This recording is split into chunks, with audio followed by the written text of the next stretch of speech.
جو احادیث کی تحریف کرتے ہیں اور نام رکھا ہوا ہے اہل حدیث. اچھا میں اہل حدیث مکتب فکر کے خلاف نہیں ہوں, میں منہج کے خلاف نہیں ہوں. انہوں نے جو اپنی ڈرائیونگ سیٹ کے اوپر اس قسم کے علماء بٹھائے ہوئے ہیں نا, جو ان کے مکتب فکر کو بدنام کر رہے ہیں, میں ان کو سنگل آؤٹ اس حوالے سے کر رہا ہوں. یہ ذہن میں رکھیے گا, اس کو اوور آل نہ سمجھیے گا. جس طرح ہم علماء کو جب کنڈیم کرتے ہیں تو مراد علماء سو ہیں, علماء حق کو نہیں ہم کہہ رہے ہوتے. تو وہ میں آپ کو مثال دے دیتا ہوں کہ انہوں نے احادیث کے اندر کیسے تعریف کی.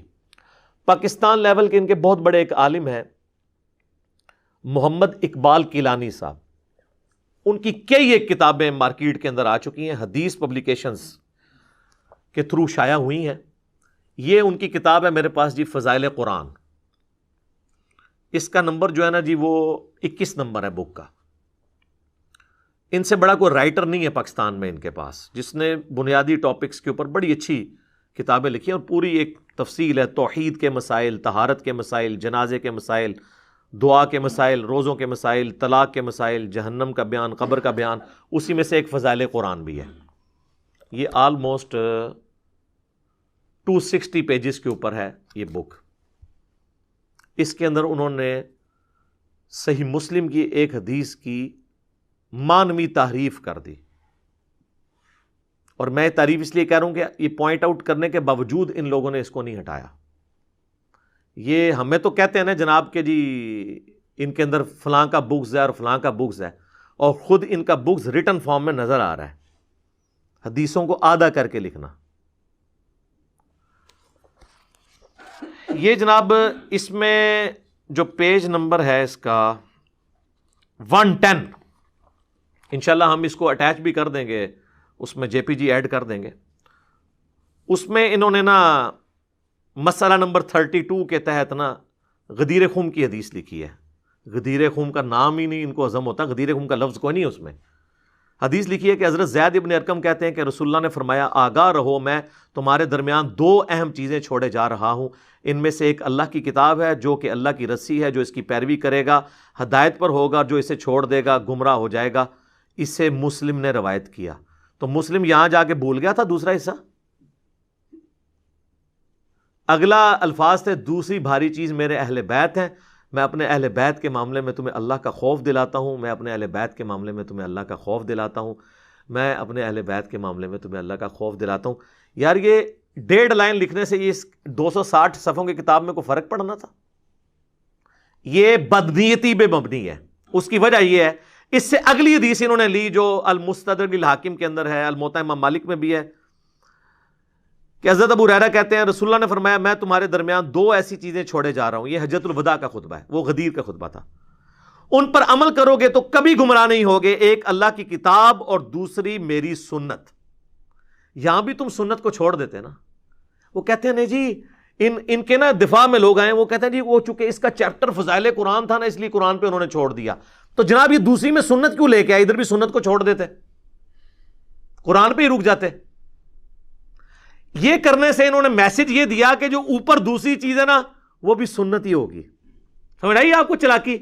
اور میں ثابت کروں گا کہ اس چلاکی میں کامیاب ہوئے ہیں, کیونکہ ان کے یہ آگے ایک اسٹوڈنٹ نے کتاب چھاپی ہے, اس نے سنت کا لفظ خود سے داخل کر دیا بریکٹ میں, آدھی حدیث لکھ کے.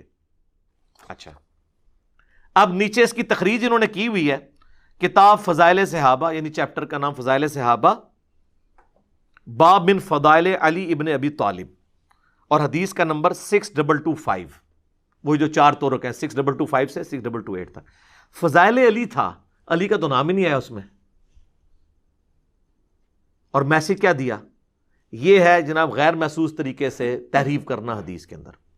اچھا یہی سیم کام ان کے آگے آپ سمجھ لیں چھوٹے بچے بچونگڑے جو ہیں, عمران ایوب لاہوری, اس نے بھی اس طرح کی کئی کتابیں لکھی ہیں, روزوں کی کتاب, دعاؤں کی کتاب, اس نے فضائل قرآن لکھا. وہ چونکہ پورا چھاپا مارتا ہے اس کو, اس نے بھی لکھا, اور اس نے بھی سیم اسی ترتیب سے نا یہی والی 2 نمبری کی کہ آدھی حدیث لکھی, آگے وہ قرآن سنت والی پوری لکھ دی. یا تو وہ بھی آدھی لکھتے تو میں مان لیتا ان کا ایکسکیوز. اور اس کو تو میں نے آلموسٹ 2013-14 کی بات ہے, میں نے اسے فون کیا, میں نے کہا کہ یہ آپ نے جو کتاب میں لکھی ہے یہ حدیث پوری کیوں نہیں لکھی ہے؟ میں نے چیک کیا کہ اسے پتہ بھی ہے غدیر خم کا کہ نہیں. تو کہتا ہے جی وہ دوسری چیز بس مس ہوگی. میں نے کہا دوسری چیز ویسے ہے کیا؟ کہتا ہے جی وہی ہے نا، سنت ہی ہوگی نا. یہ استاذ العلماء کا حال ہے. اور میں نے کہا دوسری چیز اہل بیت ہے. تو نے بھی نیچے تخریج کی ہوئی ہے، فضائل علی لکھا ہوا ہے. تو تیرا دماغ نہیں کام کیا کہ فضائل علی اگر تخریج ہو رہی ہے کسی مسلم کی حدیث میں تو پہلی چیز قرآن ہے تو دوسری علی ہونا چاہیے نا. کیونکہ غدیر خم پہ حضور نے کہا تھا نا من کنت مولاہ فہذا علی مولاہ. تو یہ آپ نے اثرات دیکھے. 2 کتابوں میں تعریف دکھائی، اب تیسری تو تعریف اپنے عروج پہ ہے. جو یعنی انہوں نے جو وہ ایک خناس قسم کا بیج بویا تھا نا، اس کا رزلٹ اس کتاب کے اندر ہے. فضائل قرآن، شفیق الرحمان کاظم صاحب کی کتاب ہے یہ، اور دارالاندلس یہ ان کی پرنٹ ہوئی ہوئی ہے. اس میں انہوں نے کیا حرکت کی، یہ آپ فضائل قرآن لکھ رہے ہیں. اس پہ اگر آپ آ جائیں نا تو اس کے پیج نمبر 66 پہ انہوں نے پھر وہی زید ابن ارقم سے حدیث لی، اور آپ دیکھیں کیا لکھتے ہیں. زید ابن ارقم بیان کرتے ہیں رسول اللہ نے فرمایا صلی اللہ علیہ وآلہ وسلم، خبردار میں تمہارے پاس ثقلین 2 بھاری چیزیں چھوڑ کے جا رہا ہوں. اور بریکٹ میں لکھ دیا کتاب و سنت. وہ تھا کتاب اور اہل بیت. اس نے خود بریکٹ ڈال کے امیج، یعنی وہ جو اقبال کیلانی صاحب نے بیج بویا تھا نا، وہ ایک شجر خبیثہ بن گیا، اس کے یہ خبیث پھل بھی نکل آیا. چھوڑ کر جا رہا ہوں ان دونوں میں سے ایک اللہ کی کتاب ہے، وہ اس کی رسی ہے، اور جس نے اس کی تابعداری کی وہ ہدایت پر رہے گا، جس نے چھوڑ دیا وہ گمراہ ہو جائے گا اور عطا گہرائیوں میں گر جائے گا. بس دوسری چیز لکھی نہیں. اور اس نے بھی نیچے تخریج جب لکھی نا، تخریج کیا کرتا ہے کہ یہ حدیث کہاں سے لیے، وہ لکھتا ہے صحیح مسلم کتاب فضائل صحابہ باب فضائل علی. اے بکھی تے مکھی ماری ہوئی ہے. میں جو کہتا ہوں نقال ہیں، کہتے تو اپنے آپ کو مفتیا، استاذ العلماء، شیخ الحدیث، حافظہ اللہ، آیت اللہ، حجت اللہ. ٹھیک ہے نا جی. تو لعنت اللہ نہیں ہم کہتے ہیں، ہم جنرل کہہ دیتے ہیں کہ قرآن کے تحت لعنت اللہ علی الکاذبین، اور ویسے بولیں گے تو وہ حالت رفع میں لعنت اللہ علی الکاذبین، جھوٹوں پہ اللہ کی لعنت. اچھا اس نے بھی وہی حرکت کی. اس سے اگلی حدیث یہ پتہ کیا لے کے آیا کہ امام مالک روایت کرتے ہیں کہ رسول اللہ نے فرمایا میں تمہارے پاس 2 چیزیں چھوڑ کے جا رہا ہوں، تم ہرگز گمراہ نہیں ہو سکتے جب تک ان کو مضبوطی سے پکڑ لو گے، ایک اللہ کی کتاب اور دوسرے اس کے نبی کی سنت. یہاں وہ دوسری چیز لکھنی اس کو یاد رہی ہے. یار یہ ایک جگہ بھولتے، 2 جگہ بھولتے، 3 مختلف بندے بھولے تو یہ بغض اہل بیت ہیں ان کے اندر. آپ کو تو یہ کہانیاں کراتے ہیں وہ جی حضرت علی کی محبت میں غلو ہو کے فرقے گمراہ ہوں گے. تو سر وہ پوری حدیث کیا ہے؟ فضائل صحابہ احمد بن حنبل کی کتاب میں 2 روایتیں ہیں، اور یہ غیبی خبر رسول اللہ کے بتانے پر ہی موقوف ہے. مولا علی کا قول ہے کہ میری وجہ سے 2 فرقے جہنم میں جائیں گے اور 2 فرقے گمراہ ہوں گے، ایک میری محبت میں غلو کر کے، ایک میری دشمنی میں غلو کر کے. یعنی محبت میں غلو کرنے والے رافضی، جن کا آپ کو یہ تعارف بڑے اچھے طریقے سے کرواتے ہیں، اور دشمنی میں غلو کرنے والے ناصبی، یعنی جو ان کے اندر خود موجود ہیں اس لیے ان کا تعارف نہیں کرواتے. اور کہتے ہیں نہیں جی وہ پہلے ایک گروہ تھا. نہ سر، سنن نسائی میں موجود ہے کہ خوارج ناصبی قیامت تک پیدا ہوتے رہیں گے، اور ان کا آخری گروہ دجال کے ساتھ مل کے مسلمانوں کے خلاف قتال کرے گا. آپ کو نظر نہیں آ رہے نا، آپ نے اینک دوسری لگائی ہے، ہمیں تو نظر آ رہے ہیں. ٹھیک ہے، تو آپ کو کیسے نظر آئیں گے؟ آپ کے اندر موجود ہے. اور پھر جب زیادہ بحث ہوتی ہے کہتے ہیں جی قیامت الدن پوچھا نہیں جائے گا.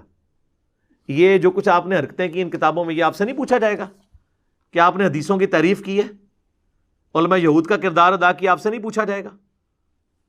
صحیح مسلم میں 240 حدیث ہے، علی سے محبت نہیں رکھے گا مگر مؤمن، علی سے بغض نہیں رکھے گا مگر منافق. یہ تو کہتے ہیں نا وہ جی حب علی نہیں ہے، بغض معاویہ. بغض معاویہ تو کوئی چیز ہی نہیں دنیا میں، حب علی اور بغض علی ہے. ایویں کولو ایک محاورہ بنا چھڑے، قرآن و حدیث نہ آتا تو محاورے پھر بول دیتے ہیں آگے سے. تو یہ مسلم شریف کی حدیث پھر آپ لوگوں پہ فٹ ہونی ہے کہ آپ کے اندر بغض ہے. پوچھا نہیں جائے گا.